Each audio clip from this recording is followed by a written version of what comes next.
Assalamualaikum warahmatullahi wabarakatuh dan selamat sejahtera. Cikgu ucapkan kepada semua murid-murid tahun 5 bijak. Apa khabar? Cikgu harap semua dalam keadaan sihat sejahtera. Baiklah, hari ini kita akan teruskan PDPR kita iaitu subjek pendidikan seni visual tahun 5. Okey, kita sudah pun beralih ke unit yang kedua iaitu tajuknya Sayangilah Habitat Kita. Okey, baiklah. Sebelum itu cikgu ingin kamu bersedia dengan buku teks pendidikan seni visual tahun 5. Okey, boleh rujuk muka surat 14 dan start pada muka surat 14. 15, 16 dan 17. Okey.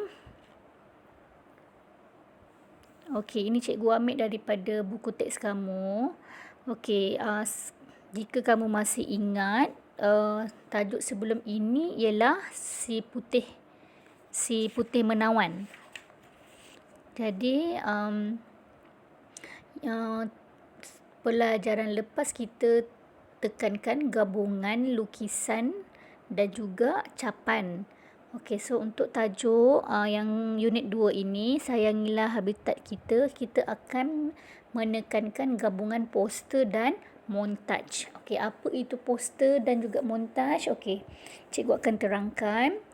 Okey, poster ialah alat komunikasi yang menyampaikan maklumat secara visual. Poster tu maksudnya kita buat untuk kita hebarkan apa-apa maklumat yang ingin kita nak orang tahu. Okey, apa ciri-ciri poster? Ciri-ciri poster tu mestilah yang pertama mesti ada tajuk. Okey, poster apa? Tajuk.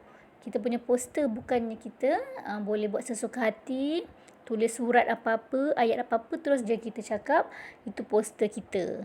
Tak boleh. Poster yang pertama mesti ada tajuk dan juga maklumat. Maklumat itulah bermaksud kita nak sampaikan info kepada orang. Dan selalunya poster ada juga gambar lah.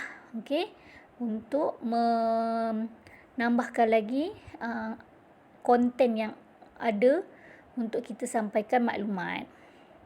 Itu ialah poster. Terdapat banyak poster. Okey, poster motivasi. Okey, poster kita nak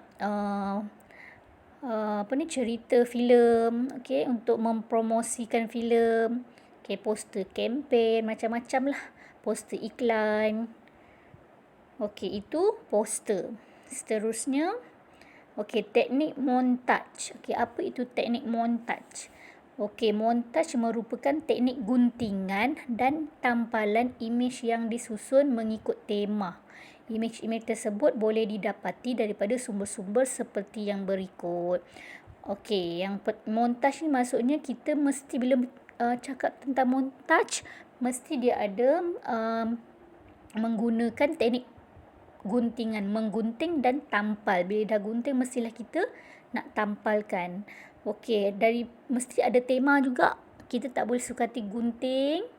Lepas tu apa-apa segala gambar yang kita suka kita gunting tampal-tampal. Tak boleh. Mesti ada tema. Kalau poster berkaitan promosi filem, guntinglah tampal berkaitan gambar-gambar filem. Kalau promosi iklan, contohnya iklan dia nak jual sabun, mestilah gambar-gambar sabun, buih sabun, bunga ke mungkin sebab wangian yang dipakai.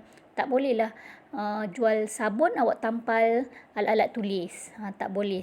Itu dah lari tema. Okay, mana kita nak dapatkan sumber gambar-gambar itu? Yang pertama daripada internet. Kita boleh search Google Image, carilah gambar-gambar yang kita nak, ataupun dalam buku.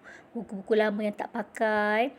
Daripada buang tu kita boleh ambil, gunting dan tampal dekat poster yang kita rancang nak buat. Yang ketiga daripada majalah, daripada komik, daripada surat khabar pun boleh. Huruf-huruf yang ada dalam surat khabar tu, tajuk-tajuk headline surat khabar tu pun boleh kita ambil, kita kita gunting satu-satu, kita tampal dekat poster. Okey. Sebelum itu, sebelum kita nak buat poster, kita mestilah tahu unsur-unsur yang perlu kita gunakan. Okey. Yang pertama, dalam sesuatu poster mestilah ada rupa. Okey, boleh baca apa maksud rupa. Okey, iaitu garisan luar objek. Rupa bersifat dua dimensi. Rupa terhasil daripada gabungan titik mula dan titik akhir. Maksudnya awak lukisan itulah awak melukis. Okey, itulah rupa. Awak lukis gambar kereta, itulah rupa kereta. Jangan awak kata awak nak lukis gambar kereta, tapi bila awak lukis bukan rupa kereta, rupa benda lain. Itu bukan rupa lah. Dan kemudian ada ruang. Okey, ini rupa dah. Okey, sekarang tengok ruang. Ruang ialah bahagian kosong yang terdapat di sekeliling objek. Ruang berperanan sebagai pemisah di antara objek lain dalam karya. Objek dalam karya ini disusun pada ruang hadapan, ruang tengah dan ruang belakang. Bila dah ada rupa, mestilah ada ruang. Okey, seterusnya penegasan. Penegasan tu wujud apabila sesuatu objek, okey, ini penegasan. Objek diberi penekanan berbanding dengan objek lain. Penegasan pada poster ini berperanan mewujudkan penekanan pada tajuk supaya mudah dibaca. Selalunya unsur penegasan ni adalah pada tajuk poster kita. Kita letak warna merah ke, okey, supaya orang nampak apa yang maklumat utama yang kita nak sampaikan. Mestilah orang akan baca tajuk dahulu. Seterusnya, ini yang paling penting, imbangan. Bila kita nak buat sesuatu poster ataupun sesuatu hasil seni lah karya, selalunya kita menitik beratkan imbangan. Cuba tengok gambar ini. Okey, yang pertama, simetri. Okey, tengah-tengah, dia mula pada tengah. Jadi simetri lah, sama je cantik. Okey, yang satu lagi tu tidak simetri. Imbangan dia tidak simetri. Maksudnya dia lebih kepada sebelah saja. Sebelah satu lagi kosong. Okey, harap clear. Okey. Jadi tugasan awak untuk kita punya PDPR hari ini ialah kita rancang nak buat poster selamatkan ikan bayan. Okey, ikan bayan ataupun nama dalam bahasa Inggerisnya parrot fish. Okey. Sebelum kita nak membuat sesuatu poster, kita mesti cari idea dulu. Okey, contoh hal benda. Contohnya apa? Dah tajuk pun selamatkan ikan bayan, mestilah kita nak cari gambar ikan bayan. Takkanlah nak cari gambar turtle ke, penyu ke. Takkan nak cari gambar apa lagi, kuda. Jadi bila dah ada tajuk, barulah kita tahu apa yang kita nak masukkan gambar untuk buat montaj, guna teknik montaj. Okey, apa itu ikan bayan? Okey, ikan bayan tu ialah ikan yang mempunyai sisik yang berwarna-warni dan terang. Ikan ini dah diancam kepupusannya lah. Sebab itulah kita kena selamatkan haiwan ikan bayan ni supaya dia tak pupus di muka bumi. Jadi bolehlah generasi akan datang dapat tahu, dapat lihat. Tak adalah dia terus pupus sahaja. Itulah sebabnya kita nak buat poster ini, supaya kita, ini ibaratnya poster berbentuk kempen lah, selamatkan ikan bayan. Okey, lepas kita dapat idea, contohnya tajuknya selamatkan ikan bayan, dan nombor 2, kita kena lakarkan idea kita. Macam mana kita nak lakar?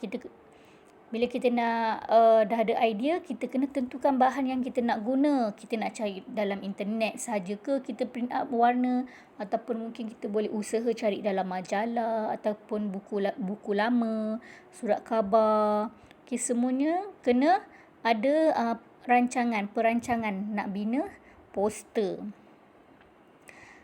Okey, dan terakhir sekali, penghasilan karya. Okey, karya ini cikgu akan sambung. Untuk awak hasilkan karya ini, cikgu akan sambung pada PDPR minggu hadapan. Pada minggu ini, tugasan kamu hanya ini dia. Okey. Cari maklumat-maklumat berkaitan ikan bayan, gambar-gambar berkaitan dengan tentang poster kita lah untuk selamatkan ikan bayan. Boleh cari dalam buku, majalah, komik. Awak boleh cari start daripada minggu ini. Dan mungkin awak boleh prepare bahan-bahan yang kena ada untuk buat poster. Okey, contohnya ini.